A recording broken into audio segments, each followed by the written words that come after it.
ನೋಡು ಗುರು, ನನ್ನ best friend ಇವನೇ ಗುರು. ಎಷ್ಟು ಫೋಟೋ ಐತೆ ನೋಡು ಗುರು ಹಂಗೆ. ಗುರು ಇದು ಗುರು ಫ್ರೆಂಡ್ಶಿಪ್ ಅಂದ್ರೆ ಗುರು. ಇವರೆಲ್ಲ ನನ್ನ ಬೆಸ್ಟ್ ಫ್ರೆಂಡ್ಗಳು ಗುರು. ನಿನ್ಗೆ ಯಾರು ಬೆಸ್ಟ್ ಫ್ರೆಂಡೇ ಇಲ್ಲ ಗುರು. ಬೆಸ್ಟ್ ಫ್ರೆಂಡ್ಸ್ ಇದಾರೆ ಮಗ, ಫೋಟೋಸ್ ಏನ್ ನಾವು ತಗೊಳಲ್ಲ ಮಗ, ಸಿಗದೆ ಅಪರೂಪ ನಾವು. ಒಂದ್ ಫೋಟೋನು ಇಟ್ಕೊಂಡಿಲ್ಲ. ನೀವ್ ಯಾವ ಸೀಮೆ ಬೆಸ್ಟ್ ಫ್ರೆಂಡ್ಸ್ಗಳು. ಸರಿ ಒಂದ್ ಕೆಲಸ ಮಾಡು, ನಿನ್ ಬೆಸ್ಟ್ ಫ್ರೆಂಡ್ಸ್ ಅಂತ ಇದಾರಲ್ಲ ಅವ್ರಿಗೆ ಫೋನ್ ಮಾಡಿ ಒಂದೆರಡು ಸಲ ದುಡ್ಡು ಕೇಳಿ ನೋಡೋಣ. ನೋಡು ಗುರು, ಈಗ ನನ್ನ ಫ್ರೆಂಡ್ಗೆ ಫೋನ್ ಮಾಡಿ ಕಾಸು ಕೇಳ್ತೀನಿ ನೋಡು ಗುರು. ಹಲೋ ಹಲೋ, ಹೇಳು ಮಗ.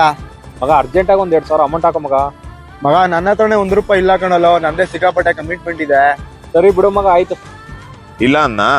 ಸರಿ ಇವಾಗ ನೋಡು, ನನ್ನ ಫ್ರೆಂಡ್ ಫೋನ್ ಮಾಡ್ತೀನಿ. ಹಲೋ ಹಲೋ, ಹೇಳ್ ಗುರು. ಮಗ, ಅರ್ಜೆಂಟ್ ಒಂದ್ 2,000 ಅಮೌಂಟ್ ಇದ್ರೆ ಹಾಕೋ. ಸರಿ ಇವಾಗ ಹಾಕ್ತೀವಿ ನೋಡು. ಆಗ್ತಾ ನೋಡು ಮಗ. ಫ್ರೆಂಡ್ಶಿಪ್ ಅಂದ್ರೆ 1000 ಫೋಟೋ ತಗೊಳ್ಳೋದಲ್ಲ ಕಣ ಫ್ರೆಂಡ್ಶಿಪ್. ಕಷ್ಟದಲ್ಲಿದ್ದಾಗ ಒಬ್ರಿಗೊಬ್ರಿಗೆ ಸಹಾಯ ಮಾಡ್ಕೊಳ್ಳೋದೆ ನಿಜವಾದ ಫ್ರೆಂಡ್ಶಿಪ್. ಪ್ರತಿಯೊಬ್ಬರ ಲೈಫಲ್ಲೂ ಈ ತರ ಒಬ್ಬ ಬೆಸ್ಟ್ ಫ್ರೆಂಡ್ಸ್ ಇದ್ದೇ ಇರ್ತಾನೆ. ಕಮೆಂಟ್ ಸೆಕ್ಷನ್ ಅಲ್ಲಿ ಅವ್ರ ಐಡಿನ ಮೆನ್ಷನ್ ಮಾಡಿ, ಲವ್ ಯು ಗೆಳೆಯ ಅಂತ ಕಮೆಂಟ್ ಮಾಡಿ.